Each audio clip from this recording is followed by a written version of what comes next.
Unsere heutige Thema. Hi everyone, today we are going to talk about market, low demand and Sonunda kalitesi, sağlıklı kalitesi.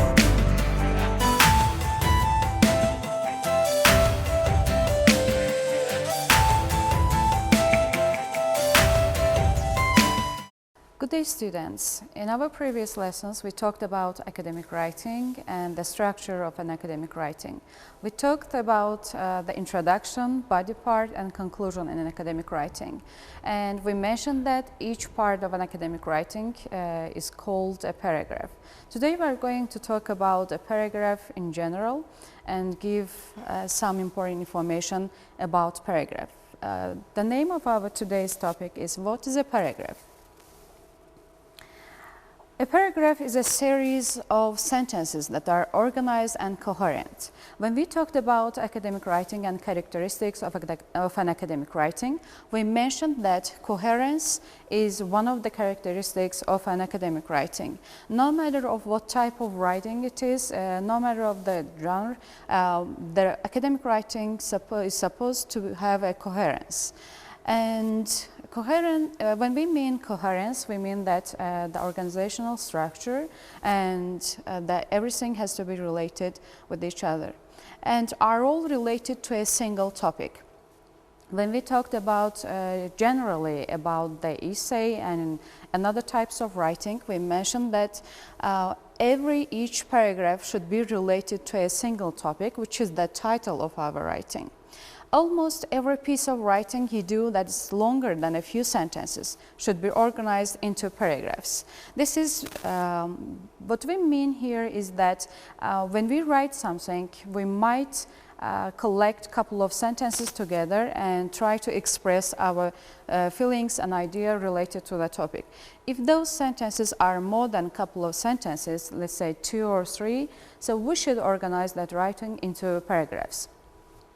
This is because paragraphs show a reader where the subdivisions of an essay begin and end. And the paragraphs show where a new idea starts. Of course, we mentioned that all of the paragraphs should be related to the main idea.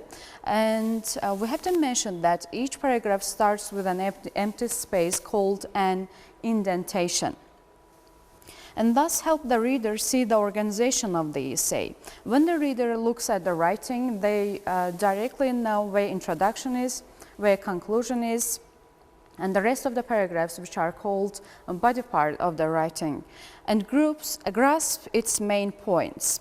And when the reader pays attention to the writing, the paragraphs help the reader to catch the main idea, where the subdivisions are, where subtitles are, where new idea starts actually. Paragraphs can contain many different kinds of information. A paragraph could contain a series of brief examples or a single long illustration of a general point. And what we mean here is that different information can be expressed in a paragraph, and depending on its purpose, a paragraph has its own topic. But of course, again, we have to mention that all of them, they have to be related to the main idea. They might describe a place, character, or process, narrate a series of events, compare or contrast two or more things, classify items into categories, or describe causes and effects. So these characteristics show that each type of paragraph and each paragraph has its own purpose, and the description there is different depending on the topic of a paragraph. Regardless of the kind of information they contain, all paragraphs share certain characteristics. One of the most important of these is a topic sentence. We will talk about the topic sentence separately in our next lectures and lessons. But what the topic sentence is, the main character for all paragraphs is indentation, which is the empty space before the paragraph, and the topic sentence, of course. Each paragraph has a topic sentence.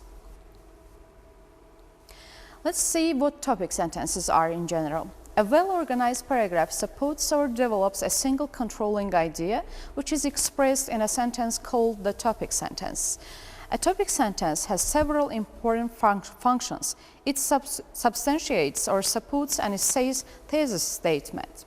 So what we mean by thesis statement is that each topic sentence again is related to the main idea, but at the same time the topic sentence shows what the paragraph is about.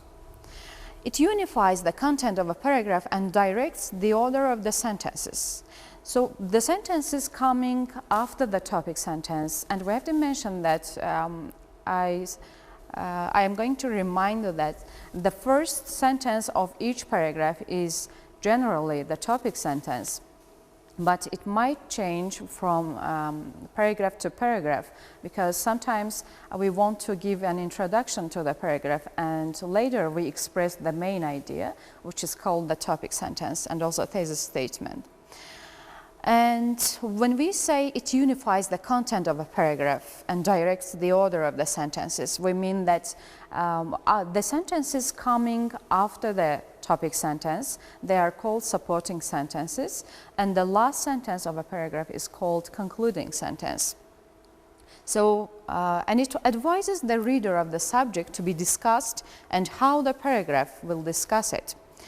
And it actually shows the way where you should pay, as a reader, where you should pay attention in a paragraph, and where the main idea is, where the supporting details are, and where the conclusion is. Readers generally look to the first few sentences in a paragraph to determine the subject and perspective of the paragraph. That's why it's often best to put the topic sentence at the very beginning of the paragraph. In some cases, however, it's more effective to place another sentence before the topic sentence. For example, a sentence linking the current paragraph to the previous one, or one providing background information. That's what I mentioned previously. Sometimes we feel like we need to give an introduction or to make a connection between two paragraphs, a paragraph coming before the paragraph we are going to make. In that case, we use a couple of sentences, maybe a sentence, to give an introduction to a paragraph, and later we start our topic sentence. Paragraph structure. We learned about the structure of an academic writing in general. We mentioned we have introduction, body part, and conclusion.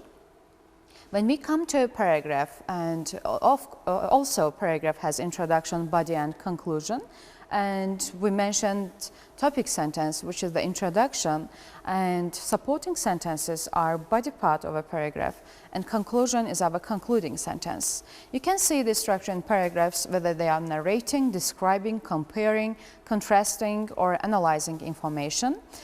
Each part of the paragraph plays an important role in communicating your meaning to your reader. And when we say narrating, describing, comparing, contrasting, or analyzing, because each paragraphs have different types, which are narrative paragraphs, descriptive paragraphs, and etc. When we come to introduction, body, and conclusion, the first section of a paragraph is considered to be introduction of the paragraph. Should include the topic sentence and any other sentences at the beginning of the paragraph that give background information or provide transition.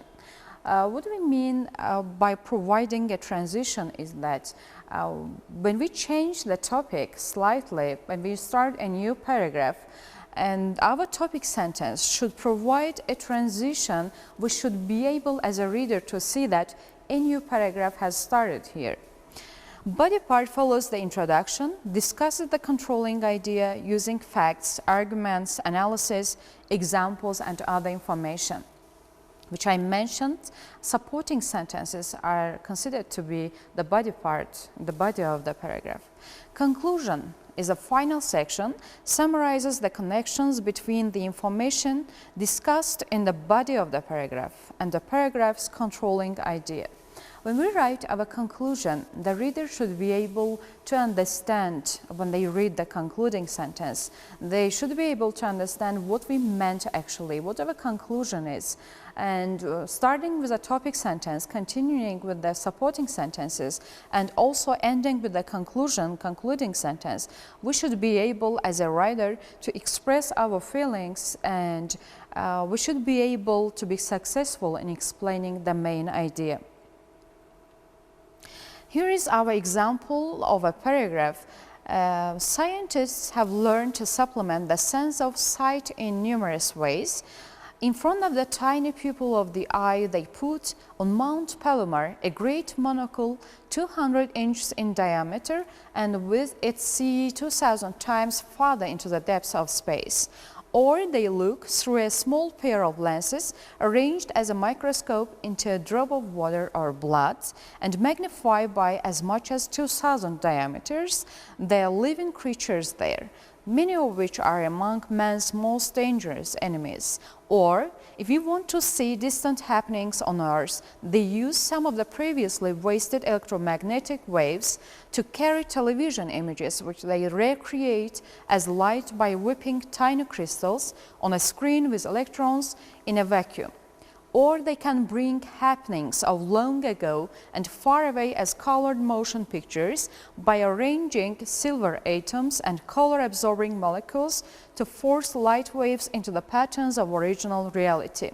Or, if we want to see into the center of a steel casting or the chest of an injured child, they send the information on a beam of penetrating shortwave X-rays and then convert it back into images we can see on a screen or photograph. Thus, almost every type of electromagnetic radiation yet discovered has been used to extend our sense of sight in some way, which this extract is taken from George Harrison's writing Face and the Scientist.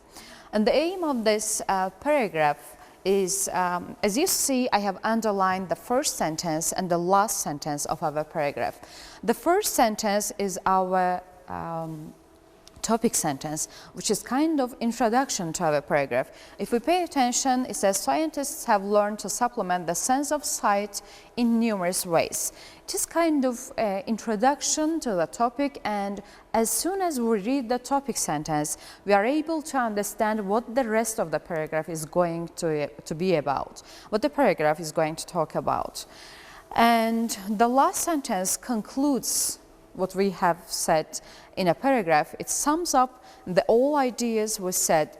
And as you see, I have put in bold some words here, and we mentioned that the rest of the sentences between introduction, which is our topic sentence, and the concluding sentence, they are called supporting sentences, and they are supposed to be the body of the paragraph. And there are some words here which are put in bold. They show and they mention the importance, they kind of explain, they are kind of keywords of our paragraph. They explained what we said in our topic sentence and what we are going to conclude in our concluding sentence. So we see linking words here, or simply we mention the importance of the words in a paragraph, that we kind of emphasize those words to show the real meaning of the paragraph. Coherence. Coherence is one of the main 4 characteristics of academic writing. And also in a paragraph, we mentioned at the beginning of our lesson that a paragraph should have a coherence too. In a coherent paragraph, each sentence relates clearly to the topic sentence or controlling idea. As we mentioned, each of the paragraphs, they should be related to the main idea. But there is more to coherence than this. If a paragraph is coherent, each sentence flows smoothly into the next without obvious shifts or jumps. A coherent paragraph also highlights the ties between old information and new information to make the structure of ideas or arguments clear to the reader. What we mean here is that paragraphs, sentences, they should be related to each other. At the same time, they should be related to the main topic, because paragraphs aim is to explain to support the main idea, which is the title of our writing. And along with the smooth flow of sentences, a paragraph's coherence may also be related to its length. If you have written a very long paragraph, one that fills a double-spaced type page, for example, you should check it carefully to see if it should start a new paragraph where the original paragraph wanders from its controlling idea. On the other hand, if a paragraph is very short, if it's only 1 or 2 sentences perhaps, you may need to develop its controlling idea more thoroughly or combine it with another paragraph. What we mean here, a paragraph's coherence may also be related to its length, is that depending on the number of the sentences and the length of the sentences, we decide that we need to express our idea in more detailed form or in a short form. But at the beginning we mentioned that a paragraph should contain at least more than 2 or 3 sentences in order to be considered to be a paragraph. A number of other techniques to establish coherence in paragraphs are repeating keywords or phrases. So in our previous text, as an example I showed you, I mentioned that I have put in bold some of the sentences, words, and that's what we mean, repeating keywords or phrases, particularly in paragraphs in which you define or identify an important idea or theory.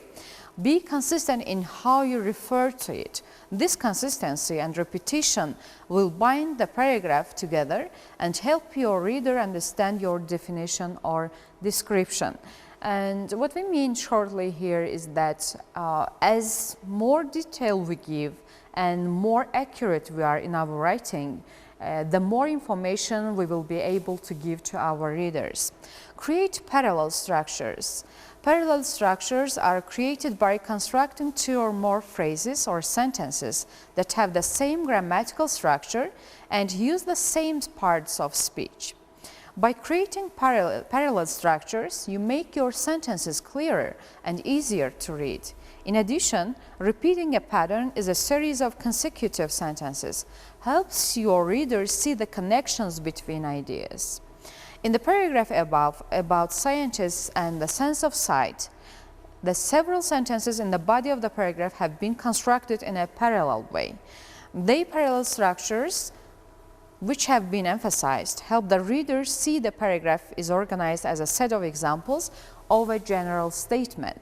So, summing up what we said here, creating parallel structures is that shortly we have to back up what we say. We have to support our topic sentence with our supporting details, examples maybe, or opening up the meaning of the sentence maybe. Depending on the aim and type of paragraph, explanation and support could change. Be consistent in point of view, verb tense and number. Consistency in point of view, verb tense and number is a subtle but important aspect of coherence. If you shift from the more personal you to the impersonal one, from past to present tense, or form a man to they, for example, you make your paragraph less coherent. Such inconsistencies can also confuse your reader and make your argument more difficult to follow. What we mean here, you have to be exactly accurate in expressing tense form, number, and point of view. Your reader has to be able to understand who actually acts in the process, when it happens, and how many, depending on the type. You have to be able to answer to all these questions in your paragraph. Use transition words or phrases between sentences and between paragraphs. Transitional expressions emphasize the relationships between ideas, so they help readers follow your train or sort or see connections that they might otherwise miss or misunderstand. Using transition or linking words between sentences or between paragraphs is really important, because in order to show the relationship and connection between different ideas, either in a paragraph, inside a paragraph, or in general between the paragraphs, we have to use transitional and linking words to show that where connection is and how they are connected and in which way. This is our next text. Let's pay attention. I don't wish to deny that the flattened, minuscule head of the large-bodied Stegosaurus houses little brain from our subjective, top-heavy perspective, but I do wish to assert that we should not expect more of the beast. First of all, large animals have relatively smaller brains than related small animals. The correlation of brain size with body size among kindred animals, all reptiles, all mammals, for example, is remarkably regular. As we move from small to large animals, from mice to elephants, or small lizards to Komodo dragons, brain size increases, but not so fast as body size. In other words, bodies grow faster than brains, and large animals have low ratios of brain weight to body weight. In fact, brains grow only about 2/3 as fast as bodies, since we have no reason to believe that large animals are consistently stupider than their smaller relatives. We must conclude that large animals require relatively less brain to do as well as smaller animals. If we do not recognize this relationship, we are likely to underestimate the mental power of very large animals, dinosaurs in particular. Extract is taken from Stephen Jay Gould, Were Dinosaurs Dumb?